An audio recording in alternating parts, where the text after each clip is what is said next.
Welcome back to Age Ago's Club. Hey everyone, have you ever wondered how to tell if a place has something off about it?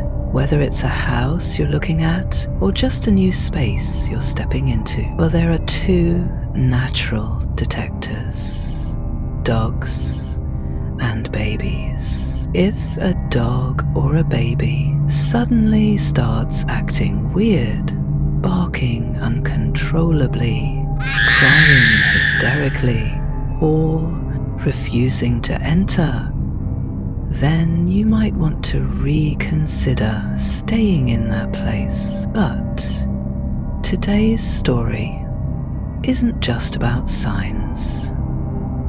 It's about a real-life horror case that happened in Taiwan years ago, in a building so infamous that locals now call it the Cursed Tower. A tragic incident? Or something more? This happened on an afternoon over a decade ago in a residential building near a department store.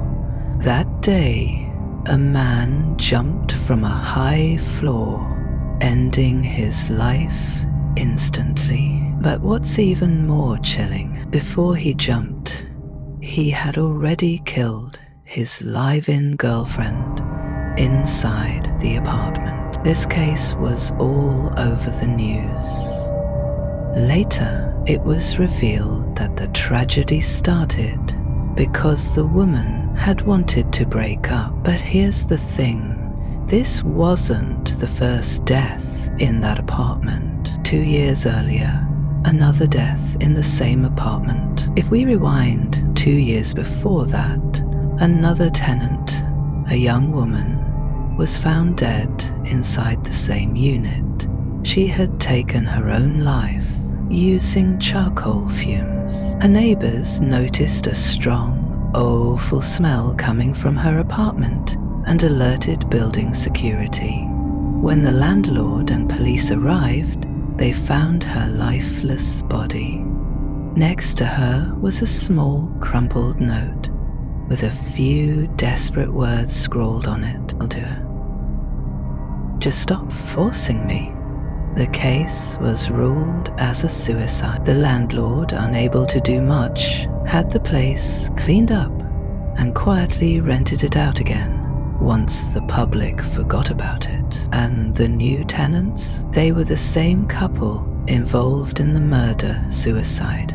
2 years later, a terrifying witness account. Fast forward 2 years to the day of the man's fatal jump.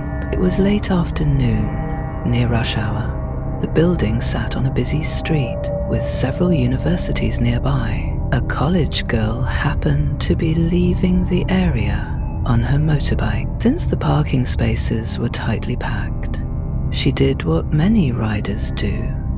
She sat on her bike and used her feet to carefully back it out. But just as she was reversing, she saw something horrifying. I was there.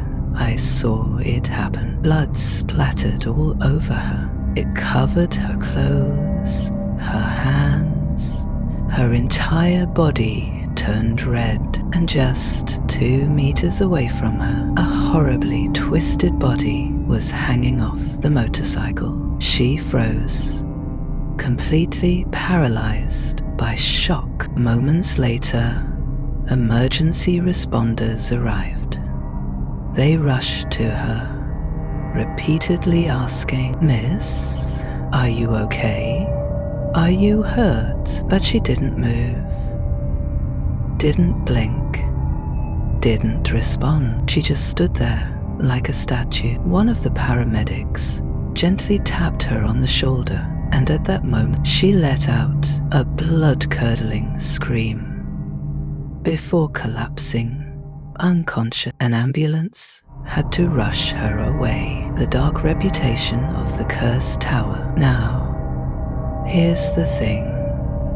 My office was less than 100 meters from that building, and everyone in the area knew about it. It had a nickname, the Curse Tower. Why? Because over the years, at least 15 people had taken their own lives there.